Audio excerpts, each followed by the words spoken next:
अब है chapter number 47 anti mycobacterial drugs.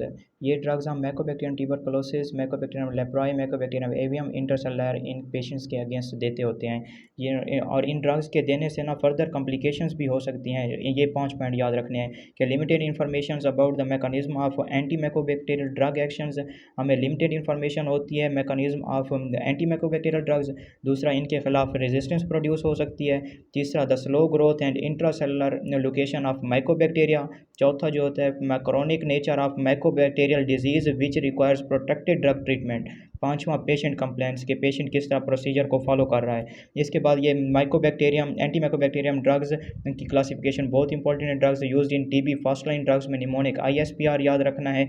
आई से आ जाएगा एसोनियाजिड्स, आर से आ जाएगा रिफम्पिन, एस से आ जाएगा स्ट्रेप्टोमाइसिन, पी से पैराजीनामाइड, आखिर में थम्ब्यूटोल साथ याद रख लेना है।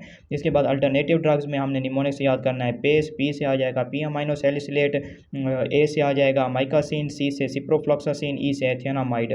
और ड्रग्स यूज इन लेप्रोसी, इसके लिए हमने निमोनिक याद करना है कॉर्ड डेथ। सी से आ जाएगा क्लोफेजिमीन, ए से एस्टेप्सोन, आर से रिफम्पिन, डी से dapsone. Drugs use for non tuberculous mycobacteria, इसके लिए 4 ड्रग्स होती हैं अजिथ्रोमाइसिन, क्लिथ्रोमाइसिन, मॉक्सीफ्लॉक्सासिन, मोरफ्लॉक्सासिन।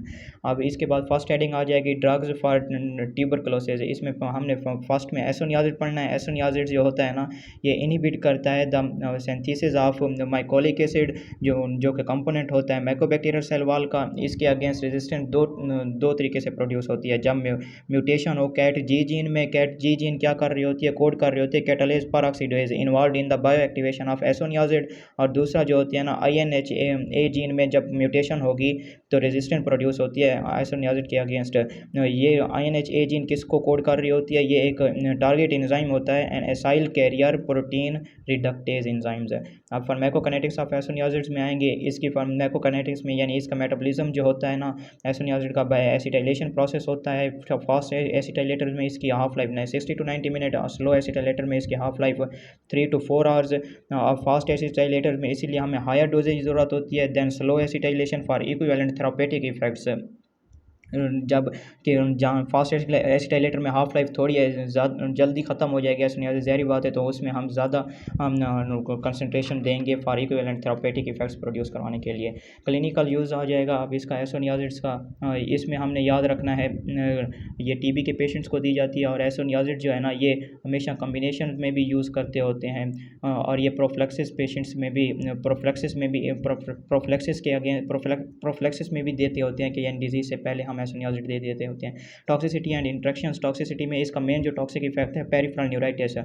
वो कहते हैं कि पेरिफेरल न्यूराइटिस क्यों होता है, पेरिफेरल न्यूराइटिस इसलिए होता है जब हम एसोनियाजिड देते हैं ये विटामिन B6 पेरिडॉक्सिन की डेफिशिएंसी करा देता है। इसीलिए हम कहते हैं एसोनियाजिड के साथ पेरिडॉक्सिन देनी चाहिए। कितनी देनी चाहिए, 25 to 50 mg per day hourly, ठीक है ना। और इसके अलावा पेरिफेरल न्यूराइटिस के अलावा इसके फर्दर टॉक्सिक इफेक्ट्स ये हैं कि restlessness, muscle twitching and insomnia, और ल्यूपस लाइक सिंड्रोम्स।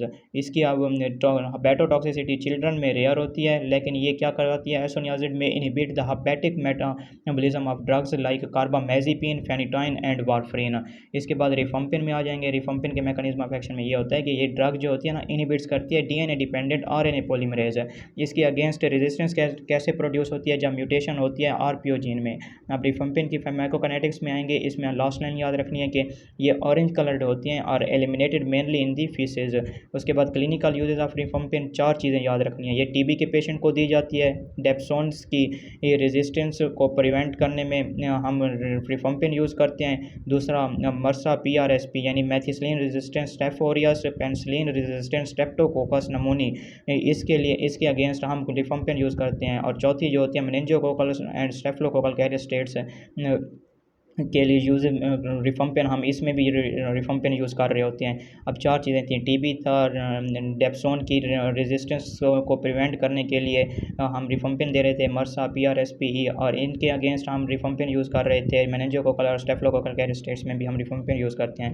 अब रिफम्पिन की टॉक्सिसिटी में आएंगे। रिफम्पिन की टॉक्सिसिटी में ये है कि flu like syndrome, anaemia, proteinuria, skin rashes, thrombocytopenia, nephritis and liver dysfunction.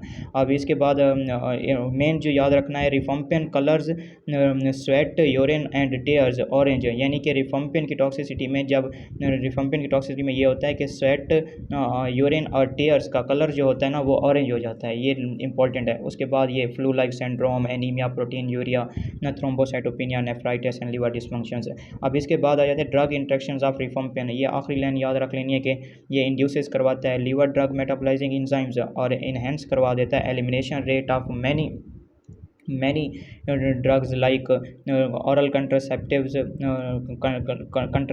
steroids, cyclosporine, ketoconazole, methadone, terbinafine and warfarin. ये इसका ड्रग इंट्रैक्शन ऑफ रिफम्पिन जो कि इंपॉर्टेंट है, ये भी हो गया। अब इसके बाद अदर रिफम्पिन्स, इसमें आ जाता है रिफाब्यूटेन और रिफापेंटेन, रिफॉक्सीमिन। अब याद रखना है कि रिफॉक्सीमिन जो होता है ना ये ट्रैवलर्स डायरिया भी काज करवाता है। इसके बाद आ जाता है इथाम्बिटोल के मैकेनिज्म ऑफ एक्शन में ये याद रखना है कि इथाम्बिटोल इनहिबिट्स करता है अरेबिनोसाइल ट्रांसफेरेजेस, जो कि इन्वॉल्व होता है इन द फॉर्मेशन ऑफ अरेबिनोगैलेक्टिन। इसमें अब अरेबिनोगैलेक्टिन, अब इसके अगेंस्ट, एथम्ब्यूटोल के अगेंस्ट रेजिस्टेंस कैसे प्रोड्यूस होती है? जब म्यूटेशन होती है EMB कैब ओपिरान, जब इसमें म्यूटेशन होगी तो रेजिस्टेंस प्रोड्यूस होती है एथम्ब्यूटोल में। इसके क्लिनिकल यूज़ में ये वही याद रखना है कि ये TB के पेशेंट्स को दी जाती है। टॉक्सिसिटी में इसमें 4 चीज़ें याद रखनी है, एक होती है विजुअल डिस्टर्बेंस, दूसरा होती है ऑप्टिक न्यूराइटिस, तीसरा होगा रेड ग्रीन कलर ब्लाइंडनेस और चौथा होगा रेटिनल डैमेज। पैराजीनामाइड का जो मैकेनिज्म है वो अनसर्टेन है, लेकिन ये याद रखना है इसकी एक्टिवेशन होती है through hydrolytic enzymes. Hydrolytic enzymes कौन सा होता है? पैराजीनामाइडेजेस, जो कि कन्वर्ट कर रहा होता है इनटू पैराजोइक एसिड्स। अब पैराजीनामाइड के अगेंस्ट रेजिस्टेंस कैसे प्रोड्यूस होगी? इनको जब ये PNCA जीन जो होती है ना इसमें म्यूटेशन प्रोड्यूस होगी तो वो पैराजीनामाइड के अगेंस्ट रेजिस्टेंस प्रोड्यूस करवा देगी। इसके अलावा आ जाएंगे क्लिनिकल यूजेस ऑफ पैराजीनामाइड्स भी TB के पेशेंट्स को दी जाती है, लेकिन ये शॉर्ट कोर्स ट्रीटमेंट रेजिमेंट्स है। इसकी टॉक्सिसिटी में हमने 4-5 चीज़ें याद रख लेनी है, non gouty polyarthralgia, myalgia, gastrointestinal irritation, maculopapular rash, hepatic dysfunction, porphyria and photosensitivity. और एक जो कॉमन है इथाम्बिटोल और पैराजीनामाइड की टॉक्सिसिटी में वो हाइपर यूरिसीमिया है। और pyrazinamide should be avoided in pregnancy, ये लफ्ज़ याद रखना है कि pyrazinamide should be avoided in pregnancy. Streptomycin मैंने आखिर में टेबल में बताना है। अल्टरनेटिव ड्रग्स के लिए मैंने पहले बता दिया था, पेस निमोनिक याद करना है, P से P amino salicylic acid, A से अमाइकासिन, C से सिप्रोफ्लॉक्सासिन, ओफ्लॉक्सासिन, ये फ्लोरोक्विनोलोन्स होते हैं, हमेशा ये कम्बिनेशन में भी यूज़ हो रहे होते हैं विद 2 और मोर अदर एक्टिव एजेंट्स। एथियोनामाइड, ये अल्टरनेटिव ड्रग्स हो गई। इसके बाद आखिर में 2 MCQs लिखे हुए हैं, कैप्रियोमाइसिन एंड साइक्लोसिरिन। कैप्रियोमाइसिन की टॉक्सिसिटी में आता है ऑटोटॉक्सिसिटी, रीनल डिस्फंक्शन। साइक्लोसिरिन की टॉक्सिसिटी में पेरिफेरल न्यूरोपैथी और CNS डिस्फंक्शन। इसके बाद इंपॉर्टेंट क्वेश्चन आ रहा है एंटी ट्यूबरकुलर ड्रग रेजिमेंट्स। एक होता है स्टैंडर्ड रेजिमेंट्स, एक होता है अल्टरनेटिव रेजिमेंट्स और आखिर में रेजिस्टेंस है। अब स्टैंडर्ड रेजिमेंट्स में ये याद रखना है कि जब रेजिस्टेंस एसोनियाजिड के खिलाफ लेस देन 4% हो तो हम उसमें 3 ड्रग्स यूज़ करते हैं, एसोनियाजिड, रिफम्पिन, पैराजीनामाइड। और जब if the organisms are fully susceptible and HIV negative, जब HIV नेगेटिव आ जाए तो हम पैराजीनामाइड को डिसकंटिन्यूड कर देते हैं। पहले हम एसोनियाजिड और रिफम्पिन पैराजीनामाइड को 2 मंथ के लिए यूज़ कर रहे थे जब रेजिस्टेंस लेस देन 4% थी और HIV पॉजिटिव था, लेकिन जब HIV नेगेटिव हो जाए तो हम पैराजीनामाइड को डिसकंटिन्यूड कर देंगे। 2 ड्रग्स हम यूज़ करेंगे, रिफम्पिन और एसोनियाजिड फॉर फर्दर 4 मंथ। अब अल्टरनेटिव रेजिमेंट्स में हमने क्या याद करना है? इसमें ये होगा जब हमारे अल्टरनेटिव रेजिमेंट्स इस case are fully susceptible organism include isoniazid plus rifampin. अगर हम 2 यूज़ करेंगे तो फॉर 9 मंथ, अगर आइसोनियाजिड एथम्ब्यूटोल यूज़ करेंगे तो वो 18 मंथ के लिए हम यूज़ करते होते हैं। इसके बाद रेजिस्टेंस, अगर वो कहता है कि आइसोनियाजिड के अगेंस्ट रेजिस्टेंस मोर देन 4% हो तो फिर हम उसमें आइसोनियाजिड यूज़ नहीं करते, बाकी 2 यूज़ करते हैं, यानी एथम्ब्यूटोल या स्ट्रेप्टोमाइसिन या फिर पैराजीनामाइड और रिफम्पिन फॉर 6 मंथ। अगर वो कहता है कि रेजिस्टेंस एसोनियाजिड और रिफम्पिन दोनों के अगेंस्ट रेजिस्टेंस प्रोड्यूस हो गई है। तो बाकी हम चारों ड्रग यूज़ करते हैं, यानी कि स्ट्रेप्टोमाइसिन और पैराजीनामाइड और पैराजीनामाइड, इथाम्बुटोल, ये सारी यूज़ करेंगे for the next 18 month. These are the anti tubercular drug regiments. Standard regiments में मैंने कहा था रेजिस्टेंस अगर एसोनियाजिड की लेस देन 4 है तो फिर हम 3 ड्रग्स यूज़ कर रहे थे, एसोनियाजिड, रिफम्पिन, पैराजीनामाइड। और अगर बाद में HIV नेगेटिव आ गया है तो फिर हम पैराजीनामाइड को डिसकंटिन्यू कर देते हैं, फिर 2 ड्रग्स देते हैं, एसोनियाजिड और रिफम्पिन फॉर फर्दर 4 मंथ। पहली 3 ड्रग्स हमने 2 मंथ के लिए यूज़ की।